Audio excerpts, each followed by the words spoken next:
أنت الرحمن يا الله، أنت الرحيم يا الله، أنت السلام يا الله، أنت العزيز يا الله، أنت القدوس يا الله، أنت الجبار يا الله.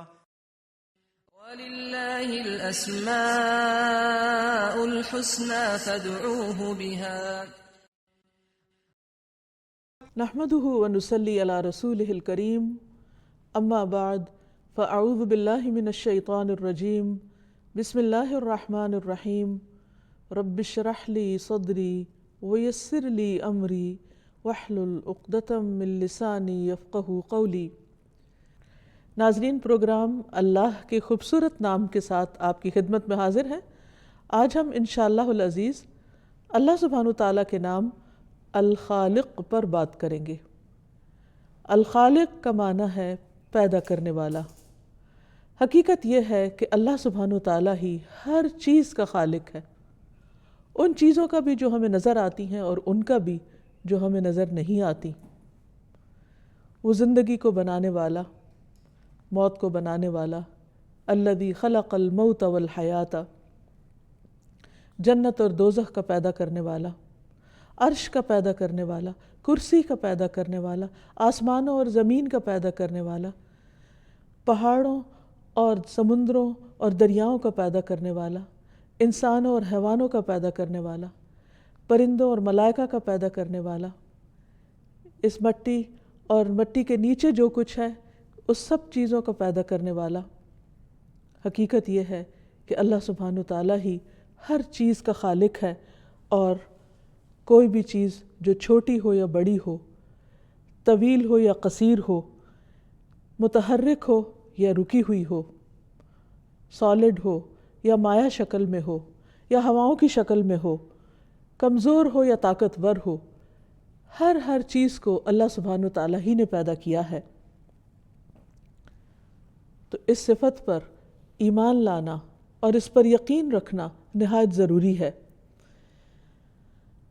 عربی میں خلق کا معنی یعنی پیدا کرنے کا معنی دو طرح سے استعمال ہوتا ہے۔ ایک تو یہ کہ اللہ سبحانہ وتعالیٰ الخالق ہے، یعنی وہ ذات جس نے چیزوں کو وجود دیا جبکہ وہ موجود نہ تھی، یعنی جو کچھ ہم یہاں دیکھتے ہیں اس دنیا میں یہ اس سے پہلے کہیں بھی نہیں تھا۔ اس کا اندازہ کرنے والا، اس کا ڈیزائن بنانے والا اور اس کو وجود میں لانے والا، اس کو ایک خاص شکل دینے والا اللہ سبحانہ وتعالیٰ ہی ہے، اور پھر اپنے ازلی علم کی بنا پر اس نے ان سب چیزوں کی تقدیر بنائی ہے۔ اسی نے ان کو پلان کیا اور اسی نے ان کو وجود بخشا، جبکہ اس سے پہلے ان چیزوں کا کچھ بھی کسی کو نہ علم تھا اور نہ ہی اندازہ تھا، اور نہ ہی کوئی اور اس کی اس صفت میں یعنی صفت خلق میں کوئی اس کا شریک تھا۔ تو اللہ سبحانہ وتعالیٰ ہی هو اللہ الخالق البارئ المصور لہ الاسماء الحسنى، وہی ہے اللہ جو خالق ہے، گھڑنے والا، ڈھالنے والا، صورت دینے والا، اور سب اچھے اچھے نام اسی کے ہیں۔ قرآن مجید میں اللہ تعالیٰ فرماتے ہیں یا ایھا الناس اذکروا نعمت اللہ علیکم، اے لوگو اللہ کی نعمت کو یاد کرو جو اس نے تم پر کی ہے۔ هل من خالق غیر اللہ، کیا اللہ کے سوا کوئی اور بھی پیدا کرنے والا ہے؟ حقیقت یہ ہے کہ پوری کائنات کی تخلیق کوئی معمولی کام نہیں ہے۔ اللہ سبحانہ وتعالیٰ نے چھوٹی سے لے کر بڑی ہر چیز کو جو بنایا اس میں ایک نشانی ہے، اور ان تمام چیزوں پر غور و فکر سے انسان اللہ سبحانہ وتعالیٰ کو پہچان سکتا ہے۔ اسی لیے اللہ تعالیٰ فرماتے ہیں کہ کائنات میں اور خود تمہارے اپنے نفسوں کے اندر ایک نشانی ہے۔ اس نشانی سے ہمیں اللہ سبحانہ وتعالیٰ کی معرفت حاصل کرنی ہے، اس کی عظمت کو پہچاننا ہے، اور جس مقصد کے لیے اس نے ہمیں پیدا کیا ہے اس مقصد کو پورا کرنا ہے۔ آدم علیہ السلام ہی کی تخلیق پر غور کیجئے کہ کس طرح اللہ سبحانہ وتعالیٰ نے ان کو بنایا۔ رسول اللہ صلی اللہ علیہ وسلم نے فرمایا بے شک اللہ تعالیٰ نے ساری زمین سے مٹھی بھری اور اس سے آدم علیہ السلام کو پیدا کیا۔ یہی وجہ ہے کہ اولاد آدم زمین کی مٹی کی نوعیت کے مطابق پیدا ہوئے ہیں۔ کوئی سرخ ہے، کوئی سفید ہے، کوئی سیاہ ہے، اور کوئی درمیانی رنگت کا ہے، کوئی نرم ہے تو کوئی سخت ہے، کوئی خبیث ہے تو کوئی طیب ہے۔ اور پھر یہ کہ اللہ سبحانہ وتعالیٰ نے کس بہترین شکل میں انسان کو جوڑا اور بہترین حالت پر پیدا کیا، لَقَدْ خَلَقْنَا الْإِنسَانَ فِي أَحْسَنِ تَقْوِيمٍ، اور باقی تمام چیزوں کو اس کے لیے مسخر کر دیا، اس کی خدمت میں بنایا، اور انسان ان سے بھرپور فائدے اٹھا رہا ہے۔ اور پھر خود انسان کی تخلیق کتنی بڑی نشانی ہے۔ 1400 سال پہلے جب انسان نہیں جانتا تھا کہ کس طرح ماں کے پیٹ میں مختلف مرحلوں میں انسان کی تخلیق ہوتی ہے، تو اللہ سبحانہ وتعالیٰ نے قرآن مجید میں اس کا بھی ذکر کیا اور فرمایا ثم خلقنا النطفة علقة فخلقنا العلقة مضغة فخلقنا المضغة عظاما فكسونا العظام لحما ثم انشأناه خلقا آخر فتبارك اللہ احسن الخالقین۔ پھر ہم نے اس قطرے کو ایک جمع ہوا خون بنایا، اور یہ کہاں پر سارا عمل ہو رہا ہوتا ہے؟ ماں کے پیٹ میں، 3 پردوں کے اندر، اندھیروں پر اندھیروں کے اندر کس طرح اللہ سبحانہ وتعالیٰ انسان کی صورت گری کرتا ہے کہ قطرے کو جمع ہوا خون بنا دیا، اس میں تبدیل کر دیا اپنی قدرت سے۔ پھر ہم نے اس جمع ہوئے خون کو ایک بوٹی بنایا، پھر اس بوٹی کو ہڈیاں بنایا، پھر ہم نے ان ہڈیوں کو گوشت پہنایا، پھر ہم نے اسے ایک اور ہی صورت میں پیدا کر دیا۔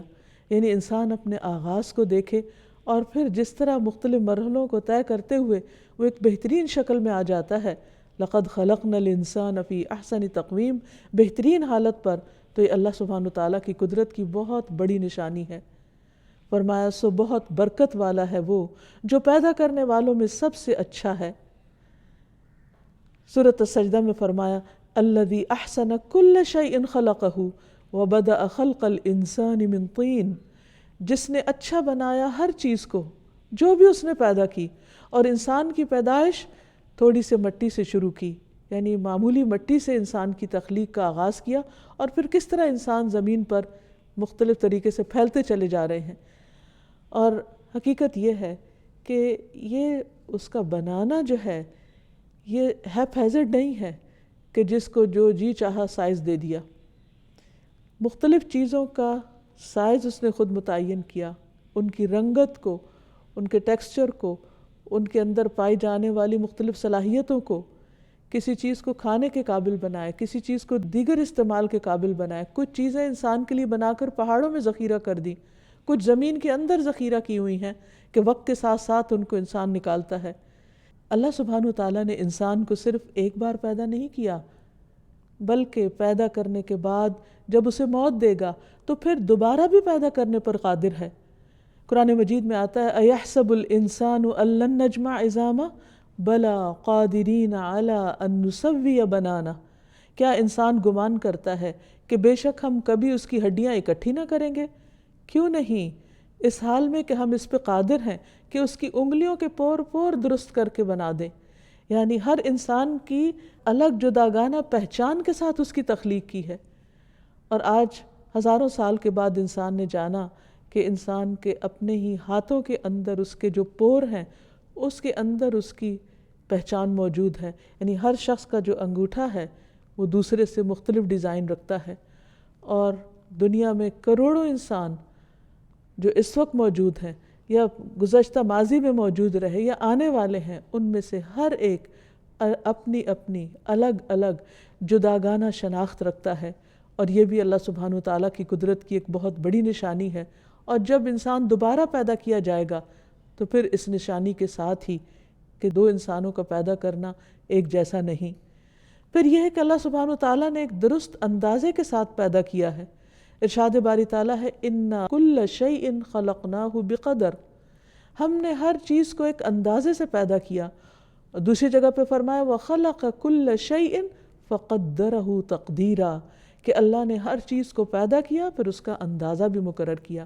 یعنی ایک تو عدم سے وجود میں لایا، پھر دوسرے یہ کہ اس نے یہ بھی فیصلہ کیا کہ کس کا سائز کیا ہوگا، کس کی عمر کتنی ہوگی، کس کو کیا کھانا ہے، کیسے جینا ہے، کیسے قائم رہنا ہے، کب اس کی حالت تبدیل کی جائے گی۔ اور پھر یہ کہ صرف تخلیق ہی نہیں کی بلکہ منظم انداز میں تخلیق کی۔ قرآن مجید میں اللہ تعالیٰ فرماتے ہیں کیا تم واقعی اس کا انکار کرتے ہو کہ جس نے زمین کو 2 دن میں پیدا کیا تم اس کے لیے شریک بناتے ہو؟ یعنی اللہ تعالیٰ نے اس کا بھی پوری پلاننگ کے ساتھ کہ 2 دن میں زمین بنائی اور پھر اس کے بعد اس میں پہاڑ رکھے، اس میں بہت برکت رکھی، اس میں مختلف طرح کی غذائیں اندازے کے ساتھ رکھی کہ جس چیز کی انسان کو زیادہ ضرورت ہے وہ زیادہ اگائی، اور جس چیز کی ضرورت کم ہے وہ کم۔ مثلاً ہم نباتات میں دیکھتے ہیں کہ جو چیزیں انسان کھاتے ہیں اور جس علاقے کے لوگوں کی جو سٹیپل فوڈ ہوتی ہے، جو زیادہ وہ کھاتے ہیں، وہ اتنی ہی کثرت کے ساتھ پیدا ہوتی ہے۔ اس کے مقابلے میں جو دوائیں ہوتی ہیں یا ایسے پودے ہیں کہ جن کی انسان کو کبھی کبھار ضرورت پڑتی ہے، وہ کم مقدار میں پیدا ہوتے ہیں۔ پھر اسی طرح اللہ سبحانہ وتعالیٰ نے آسمان کو بنایا اور زمین اور آسمان دونوں سے کہا کہ خوشی سے آؤ یا ناخوشی سے، تو وہ خوشی سے آئے، یعنی اللہ سبحانہ وتعالیٰ کی بات ماننے والے تھے۔ اسی طرح ایک اور حدیث سے بھی ہمیں پتہ چلتا ہے کہ رسول اللہ صلی اللہ علیہ وسلم نے فرمایا کہ اللہ سبحانہ وتعالیٰ نے مٹی کو ہفتے کے دن پیدا کیا، یعنی سیٹرڈے کے دن، پہاڑوں کو اتوار کے دن پیدا کیا، درختوں کو پیر کے دن پیدا کیا، مکروہات منگل کے دن پیدا کیے گئے، نور کو بدھ کے دن پیدا کیا، اور جمعرات کے دن زمین میں چوپائے پھیلائے، اور آدم کو جمعہ کے دن عصر کے بعد مخلوق میں سب سے آخر میں، جمعہ کی گھڑیوں میں سے آخری گھڑی عصر اور رات کے درمیان پیدا فرمایا۔ یعنی انسان کو پیدا کرنے سے پہلے اللہ سبحانہ وتعالیٰ نے اس کے لیے وہ تمام چیزیں فراہم کر دیں جو اس کی ضرورت ہو سکتی تھی۔ بالکل اسی طرح جیسے اب بھی جب کوئی بچہ پیدا ہوتا ہے تو اللہ سبحانہ وتعالیٰ اس کے رزق کا انتظام اس کے ماں کے سینے میں اس کی پیدائش کے ساتھ ہی کر دیتے ہیں۔ یعنی اللہ سبحانہ وتعالیٰ نہ صرف یہ کہ پیدا کرتا ہے بلکہ اس کے ساتھ ساتھ انسان کی زندگی کے سامان بھی، چھوٹے ہوں یا بڑے، ان کا بھی انتظام کرتا ہے۔ پھر آپ دیکھیے کہ اس کی تخلیق میں کوئی اس کا شریک بھی نہیں ہے، وہ جو چاہتا ہے پیدا کرتا ہے، اس کی تخلیق کو کوئی بدل نہیں سکتا، اور پھر وہ اکیلا ہی خالق ہے۔ اللہ تعالیٰ فرماتے ہیں خلق السماوات بغیر عمد ترونها والقى في الارض رواسي ان تميد بكم وبث فيها من كل دابة وانزلنا من السماء ماء فانبتنا فيها من كل زوج كريم هذا خلق الله فاروني ماذا خلق الذين من دونه بل الظالمون في ضلال مبين۔ اس نے آسمان کو ستونوں کے بغیر پیدا کیا، یعنی حیرت کی بات ہے کہ اتنی وسیع و عریض چھت اور وہ قائم ہے اور اس کے نیچے کوئی ستون نہیں۔ اس نے آسمان بنایا اور اس کی چھت خوب اونچی اٹھائی اور بغیر ستونوں کے اس کو قائم کیا، اور زمین میں پہاڑ رکھ دیے تاکہ وہ تمہیں ہلا نہ دے، یعنی زمین کو ہمارے رہنے کے قابل بنایا، اور اس میں طرح طرح کے جانور پھیلا دیے۔ پھر آسمان سے پانی اتارا۔ اگر صرف زمین سے پانی پیدا ہوتا تو انسان کی ساری ضروریات پوری نہیں ہو سکتی تھی۔ کس طرح اس نے واٹر سائیکل کا انتظام کیا اور سمندروں کے اندر سے پانی کو ہوا کے ساتھ اٹھا کر دوبارہ ہمارے سروں پر لا کر ان کو بہترین طریقے سے بارش کی شکل میں اس پانی کو زمین پہ دوبارہ اتارا، جس سے نہ صرف یہ کہ انسان اور جانور سیراب ہوتے ہیں بلکہ اس سے طرح طرح کی عمدہ نباتات بھی اگائی جاتی ہیں۔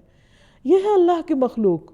اللہ تعالیٰ فرماتے ہیں فَأَرُونِي مَاذَا خَلَقَ الَّذِينَ مِن دُونِهِ، مجھے دکھاؤ تو صحیح کہ اس کے سوا دوسروں نے کیا پیدا کیا۔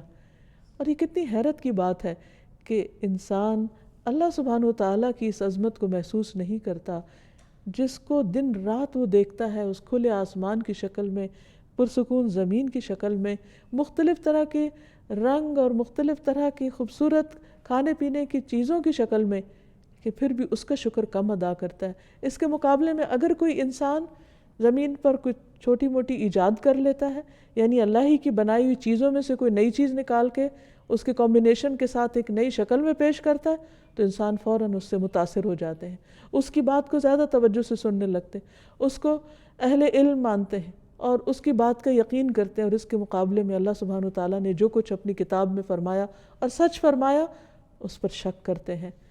یہ کس قدر ناقدری کی بات ہے۔ حقیقت یہ ہے کہ انسان اور جو کچھ انسان کی ضرورت ہے وہ سب کچھ اللہ سبحانہ وتعالیٰ ہی نے پیدا کیا ہے، لیکن پھر بھی انسان اللہ سبحانہ وتعالیٰ کا حق ادا نہیں کرتا۔ اللہ تعالیٰ فرماتے ہیں نحن خلقناکم فلولا تصدقون، ہم نے تمہیں پیدا کیا ہے، تم تصدیق کیوں نہیں کرتے اس بات کو سچ کیوں نہیں مانتے؟ کیونکہ اگر انسان اس چیز کو مان جائے تو پھر اسے یہ ماننے میں کچھ مشکل نہیں کہ مجھ پر سب سے بڑا حق اس ذات کا ہے جس نے مجھے یہ سب کچھ دیا ہے. میرا جسم، میری عقل، میری بولنے کی قوت اور میرے پاس جو بھی کچھ ہے وہ سب کچھ اسی کا دیا ہوا ہے، اسی کی عنایت ہے، اسی کی رحمت ہے. لہٰذا سب سے بڑا حق بھی اسی کا ہے مجھ پر. اللہ سبحانہ وتعالیٰ فرماتے ہیں ام خلقوا من غیر شیء ام هم الخالقون ام خلقوا السماوات والارض بل لا یوقنون. یا وہ کسی چیز کے بغیر ہی پیدا ہو گئے یا وہ خود پیدا کرنے والے ہیں. یعنی انسان کیسے یہ کہہ سکتا ہے کہ یہ کائنات خود بخود بن گئی اور کوئی اس کا پیدا کرنے والا نہیں؟ فرمایا کیا انہوں نے بنایا؟ یعنی کوئی بھی چیز جو کریشن ہے، جو کریٹڈ ہے، جو بنائی گئی ہے، تو صاف ظاہر ہے کہ اس کا کوئی بنانے والا ضرور ہے. یہ کیسے خود بن گیا؟ یہ خود نہیں بن سکتا. مثلا اگر کوئی یہ کہے کسی بڑے محل کو دیکھ کر کہ یہ خود ہی چند اینٹیں اڑ کر آئیں اور اکٹھی ہوئیں اور انہوں نے ایک خاص شکل بنا لی اور پھر اچانک اس کے اوپر چھت بھی آ گئی اور اس کے اندر لائٹیں بھی لگ گئی اور لائٹیں بھی خود ہی جل گئی، تو ایک معمولی مکان کے بارے میں ہم یہ نہیں کہہ سکتے. تو ہم یہ کیسے کہہ سکتے ہیں کہ آسمان خود ہی بن گیا اور پھر اس پہ اچانک ستارے بھی چمکنے لگے اور یہ زمین کا فرش بھی خود ہی بچھ گیا اور اس میں خود بخود درخت اگنے لگ گئے اور پھر اس میں انسان بھی چلنے پھرنے لگ گئے اور وہ بولنے بھی لگ گئے اور وہ کچھ کام بھی کرنے لگ گئے؟ یعنی کوئی بھی ایک معمولی عقل سمجھ رکھنے والا شخص ان باتوں کو سن کر ہنس دے گا کہ کوئی دیوانہ ہی یہ کہہ سکتا ہے کہ یہ سب کچھ خود ہو رہا ہے. تو جس انسان کو اللہ سبحانہ وتعالیٰ نے عقل دی ہے اس کے لیے لازم ہے کہ وہ اللہ سبحانہ وتعالیٰ کی ان باتوں پر غور فرمائے. اللہ تعالیٰ کہتے ہیں ام خلقوا من غیر شیء ام هم الخالقون. کیا وہ کسی چیز کے بغیر پیدا ہو گئے یا وہ خود پیدا کرنے والے ہیں؟ ام خلقوا السماوات والارض. کیا انہوں نے آسمان و زمین کو پیدا کیا؟ نہیں، ہم تو آسمان تک پہنچ بھی نہیں سکتے، اس کا ہاتھ بھی نہیں لگا سکتے. ہمیں تو آج تک یہ نہیں پتا کہ اس کی اصل حقیقت کیا ہے. بنانا تو بہت دور کی بات ہے. پوری دنیا کے انسان مل جائیں، اکٹھے ہو جائیں اور وہ یہ چاہیں کہ آسمان جیسی کوئی چیز زمین پر ہی کھڑی کر کے دکھائیں تو وہ اس قابل نہیں ہے قطعاً، ہرگز بھی. تو پھر اللہ تعالیٰ فرماتے ہیں بل لا یوقنون. اصل بات یہ کہ وہ یقین نہیں رکھتے، ان کے یقین میں کمی ہے. حقیقت یہ ہے کہ ہر چیز کا خالق اللہ ہے اور اس کی تخلیق میں کسی قسم کا کوئی نقص نہیں پایا جاتا. اللہ تعالیٰ فرماتے ہیں الذی خلق 7 سماوات طباقا ما ترى في خلق الرحمن من تفاوت فارجع البصر هل ترى من فطور ثم ارجع البصر كرتين ينقلب إليك البصر خاسئا وهو حسير. وہ جس نے 7 آسمان اوپر نیچے پیدا کیے، رحمان کے پیدا کیے ہوئے میں تم کوئی کمی بیشی نہیں دیکھو گے، کوئی تفاوت نہیں دیکھو گے. پھر نگاہ دوڑاؤ، کیا تمہیں کوئی کٹی پھٹی جگہ نظر آتی ہے؟ بار بار نگاہ دوڑاؤ، تمہاری نظر ناکام ہو کر واپس پلٹ آئے گی اور وہ تھکی ہوئی ہوگی، لیکن اللہ کی تخلیق میں تم کسی قسم کا کوئی نقص ڈھونڈ نہیں سکتے. پھر یہ بھی یاد رہے کہ اس نے جو کچھ بھی بنایا وہ سب کا سب فائدے کا ہے، وہ سب کا سب کارآمد ہے، مفید ہے اور اس کا کچھ نہ کچھ مقصد ہے، پرپز ہے. اگر ہمیں معلوم نہ ہو تو یہ ہماری لا علمی ہے اور ناسمجھی ہے، لیکن اللہ تعالیٰ کا کوئی بھی کام بیکار اور عبث نہیں ہے. قرآن مجید میں آتا ہے الذین یذکرون اللہ قیاما وقعودا وعلی جنوبہم وَيَتَفَكَّرُونَ فِي خَلْقِ السَّمَاوَاتِ وَالْأَرْضِ رَبَّنَا مَا خَلَقْتَ هَذَا بَاطِلًا سُبْحَانَكَ فَقِنَا عَذَابَ النَّارِ. عقل مند کون ہیں؟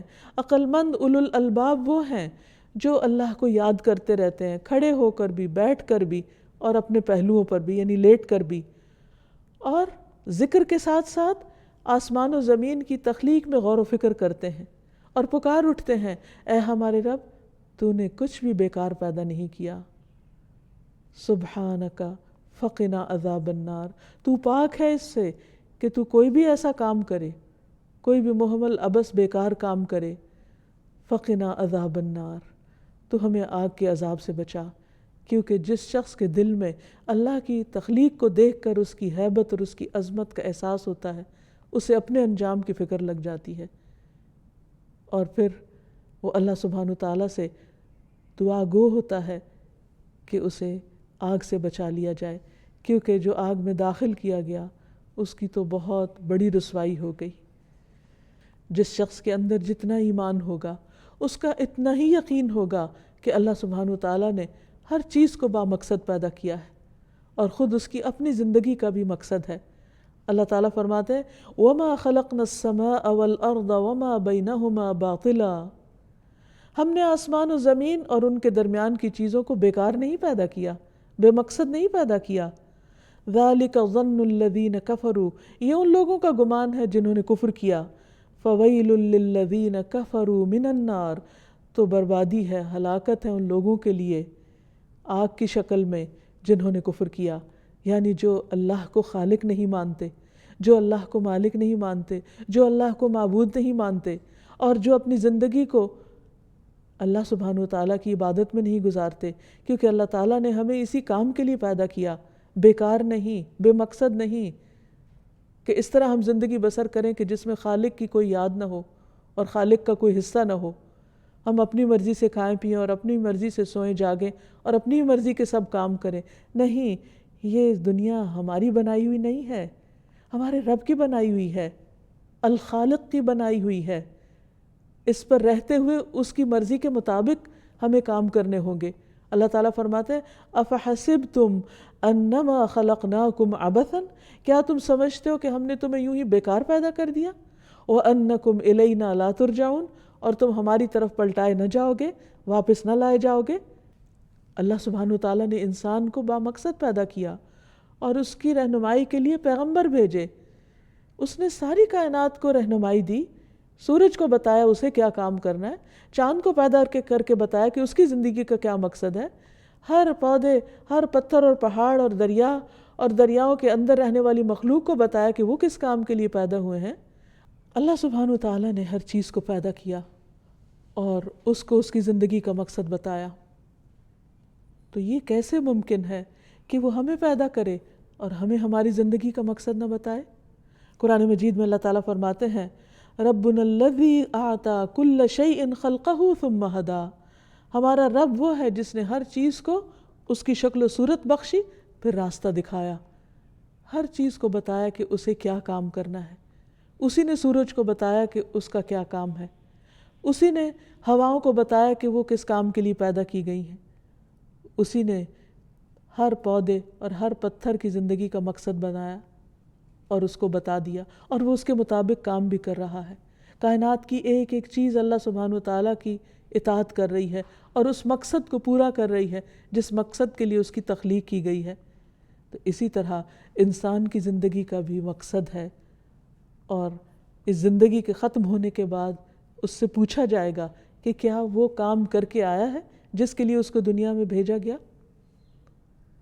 مختلف چیزوں پر نظر دوڑائیے، مختلف چیزوں کے اوپر غور و فکر کیجئے کہ کس طرح ہر چیز اپنے اپنے کام میں لگی ہوئی ہے، اور اس سے اپنی زندگی کو کمپیئر کیجئے کہ ہمارا دن رات کس طرح گزرتا ہے، ہم کیا کرتے ہیں۔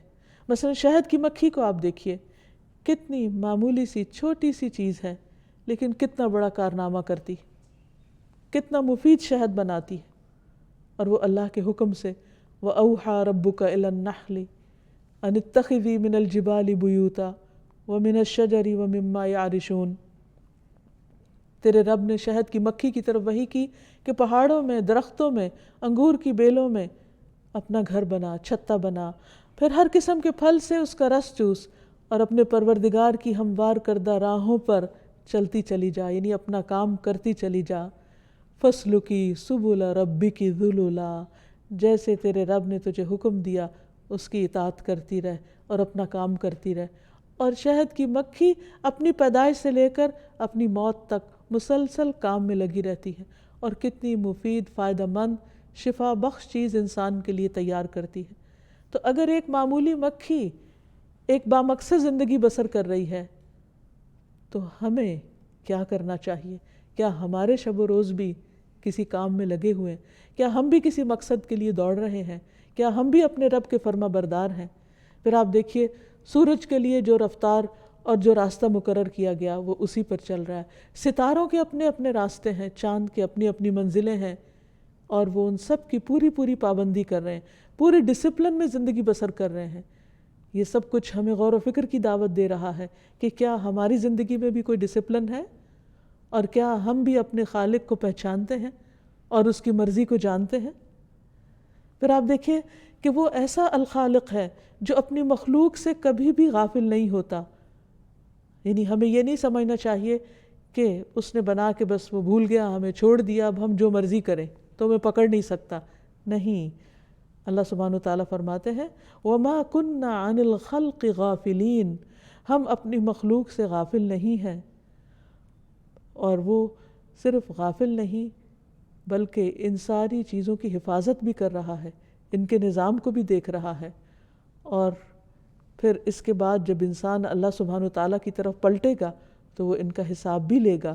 اس لیے عقل مند انسان وہی ہے جو اپنے رب کو پہچان کر، اس کی نشانیوں کو جان کر اپنی زندگی کے مقصد کو پہچانے، اور اللہ سبحانہ وتعالیٰ جو اس کا خالق ہے اس کی مرضی کے مطابق اپنی زندگی کو بسر کرے. اور نہ صرف یہ کہ وہ اللہ سبحانہ وتعالیٰ کی اطاعت کرے بلکہ جن چیزوں سے اس نے روکا ہے ان سے رک بھی جائے، اور دن رات اللہ سبحانہ وتعالیٰ کی یاد میں بسر کرے، کیونکہ سب سے بڑا حق اسی کا ہے ہم پر. الخالق پر ایمان لانا، اس صفت کو ماننا، الخالق کی معرفت حاصل کرنا ہم سے کچھ تقاضے کرتا ہے، اور ان میں سے سب سے پہلا تقاضا یہ ہے کہ ہم خالق کے حق کو پہچانیں کہ وہ ہم سے کیا چاہتا ہے. معاذ رضی اللہ عنہ سے مروی ہے کہ نبی صلی اللہ علیہ وسلم جس گدھے پر سوار تھے میں اس پر آپ کے پیچھے بیٹھا ہوا تھا. اس کا نام عفیر تھا. آپ نے مجھ سے فرمایا اے معاذ، کیا تمہیں معلوم ہے کہ اللہ تعالیٰ کا حق اپنے بندوں پر کیا ہے؟ یعنی خالق اپنی مخلوق سے کیا چاہتا ہے، اور بندوں کا حق اللہ تعالیٰ پر کیا ہے؟ میں نے عرض کیا اللہ اور اس کا رسول ہی زیادہ جانتے ہیں. آپ نے فرمایا اللہ کا حق اپنے بندوں پر یہ ہے کہ وہ اس کی عبادت کریں اور اس کے ساتھ کسی کو شریک نہ ٹھہرائیں، کیونکہ کوئی اس جیسا ہے ہی نہیں. اور بندوں کا حق اللہ پر یہ ہے کہ جو بندہ اللہ کے ساتھ کسی کو شریک نہ ٹھہراتا ہو اللہ تعالیٰ اس کو عذاب نہ دے. اس لیے اس زندگی میں انسان سب سے زیادہ جس چیز سے بچنے کی فکر کرے وہ اللہ کے حق میں کمی ہے، یعنی شرک، کہ جس نے کچھ پیدا ہی نہیں کیا اس کو اس کے برابر قرار دے دے جس نے سب کچھ بنایا ہو. پھر یہ کہ انسان اس بات پر یقین رکھے کہ اللہ سبحانہ وتعالیٰ نے جو کچھ اس کے لیے بنایا ہے اور جو بھی اس کی تقدیر بنائی ہے وہ اس کے فائدے میں ہے، یعنی اللہ کے فیصلوں کو اچھی طرح قبول کرے، اللہ تعالیٰ کے احکامات کو خوبصورتی کے ساتھ قبول کرے. پھر اسی طرح خالق کو مخلوق کی طرح نہ سمجھے، یعنی خالق کے ساتھ ایسا معاملہ نہ ہو جیسے ہم دوسروں کے ساتھ کرتے ہیں، بلکہ اللہ سبحانہ وتعالیٰ کو، الخالق کو ہر چیز سے اعلیٰ اور ہر چیز سے ارفع سمجھے، اس کی قدر کرے، اس کا حق پہچانے. رسول اللہ صلی اللہ علیہ وسلم نے فرمایا لوگ اس قسم کے سوال کرتے رہیں گے کہ یہ کیا ہے، یہ کیا ہے، حتیٰ کہ وہ یہ سوال بھی کر دیں گے کہ اللہ تعالیٰ ہر چیز کا خالق ہے تو پھر اللہ تعالیٰ کو کس نے پیدا کیا، اور اس وقت وہ گمراہ ہو جائیں گے. یعنی اللہ سبحانہ وتعالیٰ کی ذات کے بارے میں پورا اعتماد ہونا چاہیے، اور ایسے سوالوں سے بھی بچنا چاہیے کہ جن کا جواب ہماری معمولی عقل میں نہیں آ سکتا، کیونکہ وہ ہمارے تخیل سے بھی کہیں بڑا ہے. اگر وہ ہمیں اس بات کا جواب بھی دے تو ہماری عقل اس قابل نہیں ہے، اس کی متحمل نہیں ہو سکتی کہ ہم اس بات کو سمجھ بھی پائیں. پھر اسی طرح ایک اور روایت میں آتا ہے رسول اللہ صلی اللہ علیہ وسلم نے فرمایا تم میں سے کسی کے پاس شیطان آتا ہے اور تمہارے دل میں پہلے تو یہ سوال پیدا ہوتا ہے کہ فلاں چیز کس نے پیدا کی، فلاں چیز کس نے پیدا کی، اور آخر میں بات یہاں تک پہنچاتا ہے کہ تمہارے رب کو کس نے پیدا کیا. جب کسی شخص کو ایسا وسوسہ ڈالے تو اسے اللہ کی پناہ لینی چاہیے اور شیطانی خیال کو چھوڑ دینا چاہیے، کیونکہ اللہ سبحانہ وتعالیٰ کی ذات کے بارے میں شک کرنا یہ انسان کے لیے سب سے زیادہ خطرناک ہے، کیونکہ اگر انسان اس بارے میں شک کرے گا تو پھر وہ کس پر اعتماد کرے گا؟ یہی جاننا انسان کے لیے کافی ہے کہ کوئی بھی چیز خود پیدا نہیں ہوتی، اس کا بنانے والا کوئی ہے، اور جس نے اس کو بنایا میں اس پر ایمان رکھتا ہوں اور اس کے آگے جھکتا ہوں۔ علی بن ابی طالب رضی اللہ عنہ سے روایت ہے کہ جب رسول اللہ صلی اللہ علیہ وسلم رکوع میں جاتے تو آپ فرماتے اللہم لک رکعت وبک آمنت ولک اسلمت خشع لک سمعی و بصری و مخی و عزمی و عصبی، اے اللہ میں تیرے لیے جھک گیا، اے اللہ میں تیرے لیے جھک گیا، تجھ پر ایمان لایا، تیرے سامنے میں نے سر تسلیم خم کر دیا، تیرے لیے میری سماعت، میری بصارت، میری ہڈیوں کے گودے اور میری ہڈیوں اور میرے اعصاب نے خشیت اختیار کی، اے اللہ میرے جسم کا رونگٹا رونگٹا تیرے آگے جھکا ہوا ہے۔ یہ ہے اللہ کا حق کہ جس نے اس کو بنایا، جیسے باقی ساری مخلوق جھکی ہوئی ہے، یا اللہ میں اپنے جسم کو اپنے ارادے اور اختیار کے ساتھ تیرے آگے جھکاتا ہوں۔ آپ صلی اللہ علیہ وسلم جب سجدہ کرتے تو یہ دعا پڑھتے تھے اللہم لک سجدت وبک آمنت ولک اسلمت سجد وجہی للذی خلقہ وصورہ وشق سمعہ وبصرہ تبارک اللہ احسن الخالقین۔ اے اللہ میں نے تیرے لیے سجدہ کیا، میں تجھ پر ایمان لایا، میں تیرا فرما بردار ہوا، میرے چہرے نے اس ذات کو سجدہ کیا جس نے اس کو پیدا کیا، اسے شکل دی، اس میں کان اور آنکھیں بنائیں۔ بڑی برکتوں والا ہے اللہ جو بہترین پیدا کرنے والا ہے۔ یعنی انسان اگر اپنی پیدائش پر غور کرے تو واقعی اس کا سجدے میں پڑ جانے کو دل چاہے، اور جب سجدے میں وہ اپنی بندگی اور عاجزی کا اظہار کرے تو پھر اللہ سبحانہ تعالیٰ کی تسبیح بیان کرتے ہوئے اس بات کا بھی اقرار کرے کہ یا اللہ یہ سب کچھ تیرا ہی پیدا کردہ ہے، اور اس پر پھر انسان شکر ادا کرے، اور شکر ادا کرنے میں اللہ سبحانہ تعالیٰ کا ذکر کرے، اور پھر اس کے ذکر میں صرف زبانی ذکر نہ ہو بلکہ دل کے ساتھ اور محبت کے ساتھ ہو، اور پھر اس کے احسانات کو نہ بھولے کہ کس طرح اللہ سبحانہ تعالیٰ نے اس کو زندگی بخشی۔ اور ایک اور اہم بات یہ کہ خالق کی تخلیق کو نہ بدلے، اس کے نظام کے اندر انٹرفیئرنس نہ کرے، اور اس طرح وہ بدترین مخلوق نہ بنے۔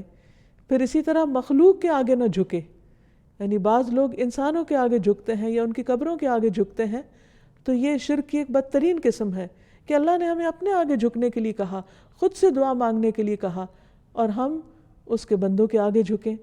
پھر اسی طرح یہ ہے کہ انسان ہر روز اور زندگی کی ہر نعمت کے ملنے پر اللہ تعالیٰ کا شکر ادا کرتا رہے۔ اللہ تعالیٰ ہمیں توفیق دے کہ ہم اس الخالق کے حق کو پہچانیں اور اس کے آگے حقیقی معنوں میں جھک جائیں، اپنے سارے جذبات، احساسات، توقعات، امیدیں سب اسی سے وابستہ کریں، کیونکہ وہی ہمارا خالق ہے اور اسی کی طرف ہمیں لوٹ کر جانا ہے۔ اللہ سبحانہ وتعالی ہمیں اس کی توفیق عطا فرمائے۔